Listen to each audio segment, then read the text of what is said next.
Je sais à quel point ça peut être très difficile de garder une certaine motivation tout au long de l'année, surtout quand on est collégien et lycéen et qu'on se sent un petit peu perdu, et même des fois quand on est en études supérieures et qu'on fait un peu des études par dépit, parce qu'on ne sait pas trop quoi faire de notre vie, donc on décide de faire des études supérieures. Et aujourd'hui je vais vous dévoiler les 10 habitudes qui m'ont changé la vie scolaire, qui m'ont permis d'atteindre mes objectifs, qui m'ont permis de pouvoir rentrer dans les écoles que j'avais sélectionnées à l'avance. J'ai su assez rapidement, on va dire, ce que je voulais faire, dans quelle branche je voulais m'orienter, dans quel secteur je voulais travailler. C'est vrai que j'ai de la chance, mais au-delà de cette part de chance, je pense qu'il y a vraiment une certaine part de travail qu'on doit faire sur soi-même, et c'est pas en attendant que les jours passent qu'on va savoir ce pourquoi on est fait, ce qu'on a envie de faire dans la vie. Je sais que certaines personnes peuvent se sentir perdues, donc aujourd'hui je suis là pour vous donner mes 10 meilleurs conseils pour changer votre vie scolaire. Donc écoutez, on va commencer tout de suite, c'est parti.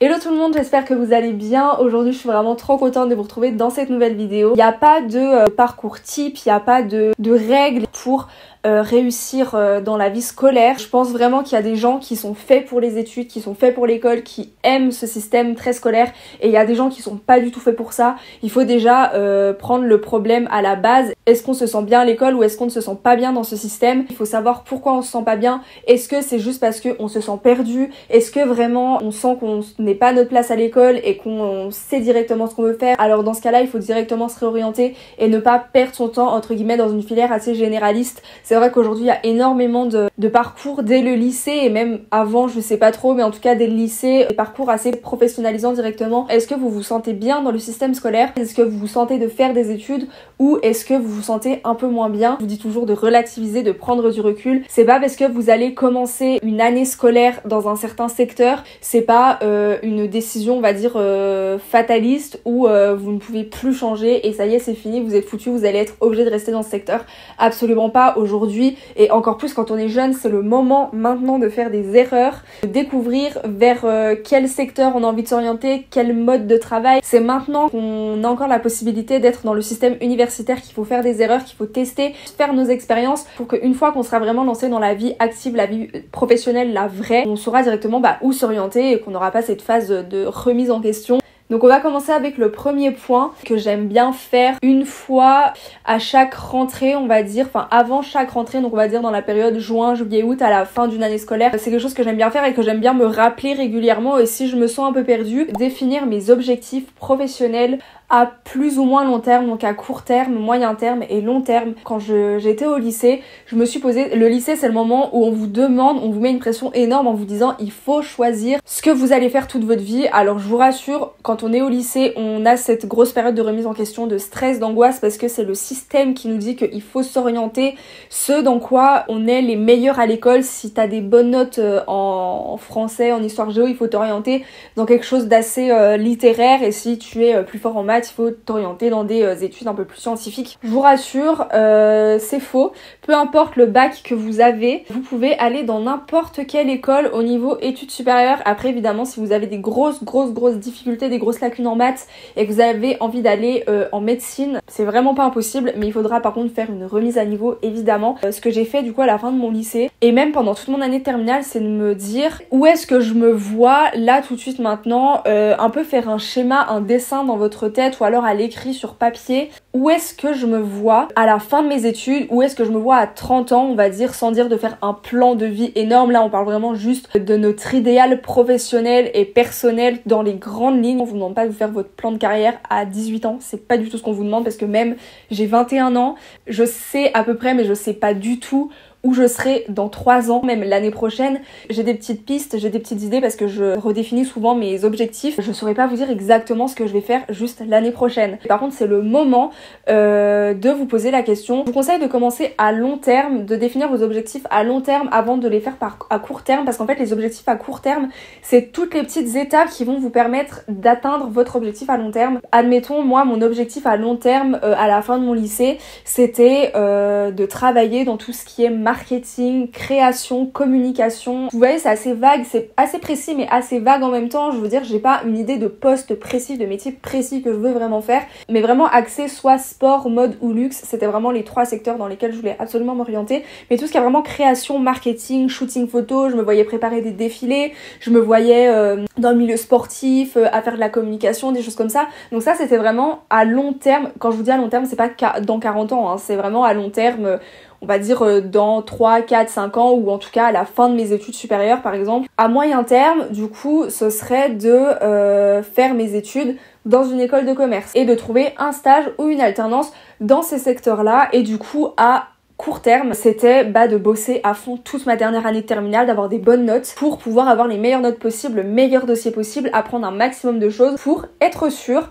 d'avoir le choix. Donc Parcoursup, à ce moment-là, je sais pas si c'est encore Parcoursup, mais tous nos vœux en fait qu'on fait pour s'orienter dans les différentes écoles, pour être sûre d'être prise dans toutes les écoles que je visais. J'ai été prise dans tous les choix que j'avais fait sur Parcoursup. J'ai pu choisir l'école dans laquelle je voulais aller, donc évidemment j'ai passé les entretiens, les tests, j'ai été prise. J'ai réussi à faire mon stage et mon alternance dans les secteurs que je voulais, et aujourd'hui je suis rentrée dans un master dans l'école que je visais depuis 1 an. Tout ça parce que j'ai défini mes objectifs. Il faut vraiment prendre le schéma à l'inverse, c'est vraiment définir ce qu'on veut faire, notre vie professionnelle idéale, mais dans les grandes lignes. Si vous avez besoin de vous faire un mood board sur Pinterest pour vous donner des idées, des inspirations, faites-le. Moi je le fais beaucoup, je fais beaucoup de mood board pour tout et n'importe quoi. Si vous avez besoin de l'écrire sur papier, une fois que j'avais une idée de ce que je voulais faire, je suis allée sur internet, j'ai mis école de commerce, marketing digital, communication. Je me suis fait la liste de toutes les écoles que je visais qui m'intéressaient et je suis allée à toutes les portes ouvertes, je suis allée à tous les salons étudiants. Ce qu'il faut que vous compreniez, c'est qu'il faut mettre toutes les chances de votre côté. Votre vie, personne ne va la prendre en main à votre place. C'est à vous de travailler, c'est à vous de faire les recherches, les démarches. Et les conseillers d'orientation, ils sont adorables, hein, il n'y a pas de souci, mais c'est pas dans un entretien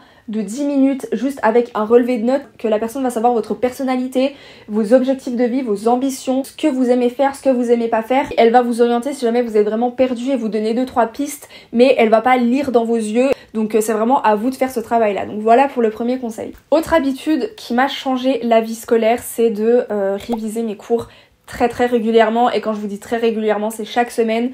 Quand je vous dis réviser, c'est pas apprendre chaque semaine par cœur, c'est chaque semaine vous allez vous prendre un temps. Ça peut être un petit coup tous les soirs, genre ça peut être 20 minutes tous les soirs, ça peut être 1 heure, 2 heures, vous prenez un jour le week-end par exemple, où vous vous mettez vraiment 1 heure, 2 heures sur vos cours, juste relire tous vos cours et essayer sur quelques cours, quelques matières de faire 1 ou 2 études de cas. Essayez par exemple sur une matière de faire vos propres recherches sur internet. Par exemple, si vous avez un cours de marketing digital, admettons, essayez de faire par exemple 1 ou 2 recherches sur internet sur les actualités dans le monde du marketing digital, les actualités, les meilleures campagnes de communication de 2023. Ça vous permettra en fait de voir des réels exemples et c'est des choses en fait qui vont vous marquer, et dans votre apprentissage ça va être beaucoup plus simple. Vous n'aurez pas à prendre 1 mois entier pour réviser ou 1 semaine complète à réviser chaque jour. C'est un gain de temps plutôt que de se mettre sur nos cours 2 semaines avant les examens et d'essayer d'emmagasiner 1 an de cours. Autre chose qui m'a changé la vie et que j'ai fait pour la première fois l'année dernière, donc lors de ma dernière année de licence, c'est de faire des plannings de révision à l'approche des examens. 1 semaine avant mes dernières partielles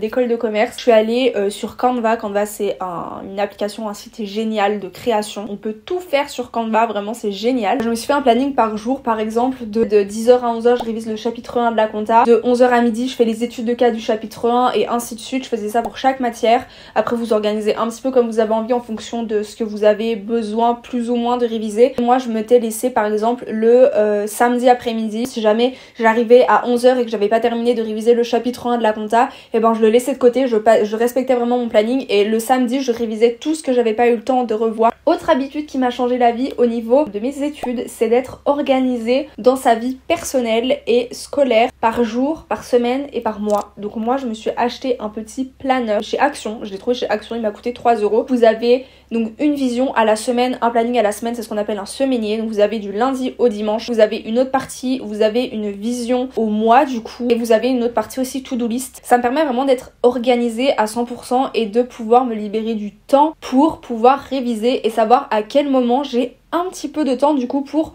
relire mes cours. Le calendrier sur la vision au mois, c'est génial parce que ça vous permet de voir les grands événements. Par exemple, admettons, moi j'avais mon élection le 21 octobre par exemple, et ben je savais que la semaine avant le 21 octobre et quelques jours après le 21 octobre, je savais que ça allait être full rempli, j'allais pas du tout avoir le temps de réviser. Ça me permet de savoir, du coup d'anticiper cette petite période-là. Autre habitude qui m'a changé la vie au niveau de ma réussite scolaire, on va dire, lire des articles qui parlent des sujets qui m'intéressent, des sujets dans lesquels je fais mes études par exemple. J'ai mis le lien du site, d'un site qui s'appelle lux.net sur mon iPad, sur la page d'accueil de mon iPad. J'ai mis aussi le lien du magazine Le Monde et j'ai mis le lien du magazine Vogue. Ça me permet le soir par exemple de lire 1 ou 2 articles de chaque thématique qui m'intéresse. Ça me permet de me renseigner sur l'actualité. C'est des choses qui sont énormément en lien avec mes études quand on bosse dans le commerce, le marketing, la communication. Faut vraiment prendre conscience des choses qui se passent dans le monde, de l'actualité. Ça vous permet en fait même de développer votre créativité. Je trouve ça hyper important juste d'être renseigné sur son secteur professionnel. Je vous conseille vraiment d'aller énormément sur LinkedIn. LinkedIn, c'est un réseau social professionnel, uniquement professionnel. Pour mes créations, je suis énormément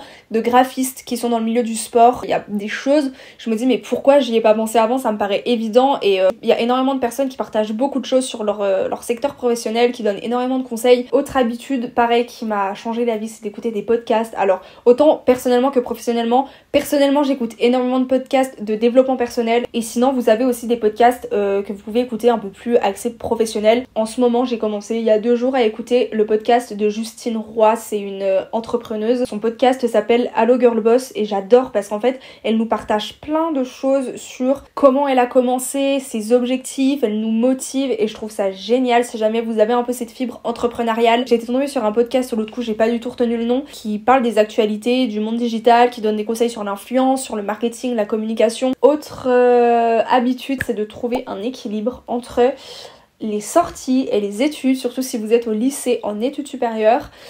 Trouvez votre équilibre, ne sortez pas tous les soirs, je vous déconseille de faire ça. Il y a eu une année où je sortais énormément, c'était pendant ma 2e année de licence. On sortait énormément, on avait 3 jours de cours toutes les semaines et après on était en entreprise. Ça arrivait qu'on sorte sur les 3 jours, qu'on sorte 2 soirs de suite. Quand tu pars de soirée, il est 5h du matin et qu'à 8h tu dois être assise à l'école, je peux vous dire que ça pique et franchement au bout d'un moment je me suis dit ok, j'ai profité toute ma 2e année, mais par contre pour ma 3e année j'ai pas envie de retaper mon année, donc je vais revoir un petit peu mes priorités. Et vous pouvez très bien sortir, après ça dépend vraiment si vous avez une batterie sociale extensible, si vous arrivez à gérer la fatigue, faites. J'aime pas sortir tous les soirs, j'aime pas sortir tout le temps. Trouvez un équilibre, ne sortez pas tous les soirs. C'est important de profiter, mais c'est aussi important de faire des études. Personne ne vous force à faire des études. C'est à vous en fait de trouver la priorité. Ensuite, autre habitude qu'il faut absolument mettre en place, ayez une routine de vie saine pour vous.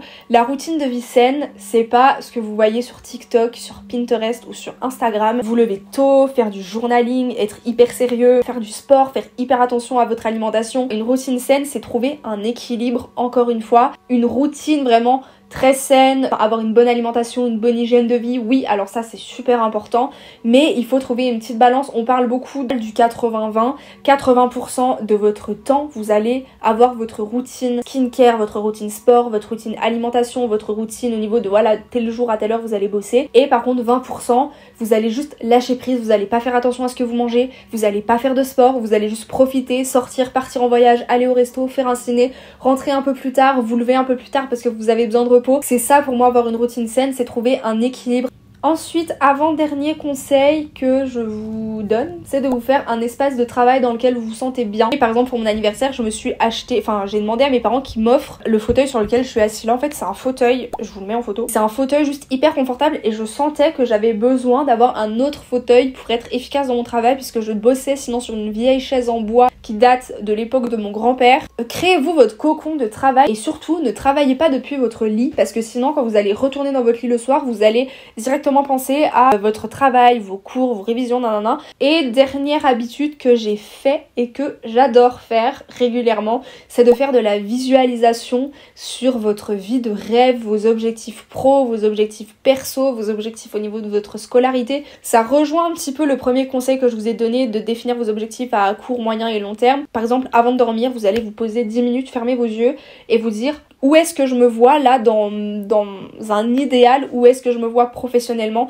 Mais même si ça vous paraît inatteignable, visualisez chaque détail. Vous vous dites voilà, moi quand je me lève le matin, je fais telle chose à telle heure, je m'habille de telle manière, je prends tel transport pour aller au travail, je travaille dans telle entreprise avec tel collègue, telle mentalité. Visualisez dans les détails votre vie de rêve, ça vous permettra de préciser en fait vos objectifs et de savoir où est-ce que vous vous voyez et où est-ce que vous voyez pas du tout. Est-ce que vous voyez vivre à Paris ou est-ce que vous voyez vivre dans une petite ville du sud? Donc écoutez, voilà, je vous ai fait une vidéo qui finalement est assez longue, je pensais qu'elle allait durer 10 minutes mais je vous ai donné les 10 habitudes qui personnellement m'ont changé ma vie au niveau scolaire, qui m'ont permis d'aller où j'avais envie d'aller. Enfin, j'ai pu avoir les écoles que je voulais, je les ai eues. L'alternance que j'ai aujourd'hui, pour vous raconter une petite anecdote, ça fait 2-3 mois que je suis dans une alternance, je suis responsable communication dans un club de foot pour le début de mes études, de m'orienter dans le secteur sportif et après j'irai découvrir le secteur un petit peu plus du luxe et de la mode. J'avais un objectif qui était d'aller dans ce club de foot là quand je suis rentrée en première année de licence, donc ça fait 3 ans. À la fin de mon lycée, je me suis dit je vais aller dans tel club de foot. Je suis allée faire un entretien pour mon stage de première année de licence, je n'ai pas été prise parce que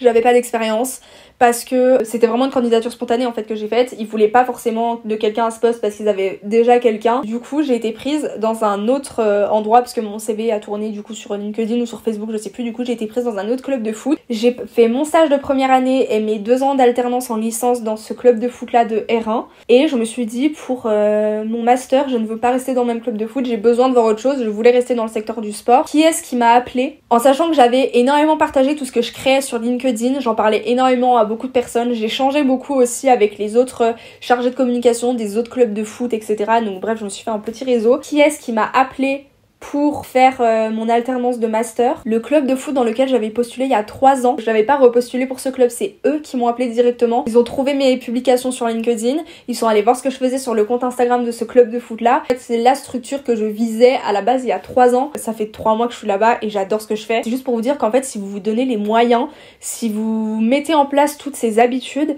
vous pourrez atteindre vos objectifs, vous pourrez tout réussir avec de l'envie, de la passion, du travail et du repos. Vous pourrez réussir tout ce que vous voulez en fait. Donc écoutez, voilà, j'espère que cette vidéo vous aura plu, j'espère vraiment que cette vidéo aussi vous aura aidé. Je vous laisse vous abonner si jamais mes vidéos vous plaisent, je vous fais plein de gros bisous et on se retrouve bientôt pour une prochaine vidéo.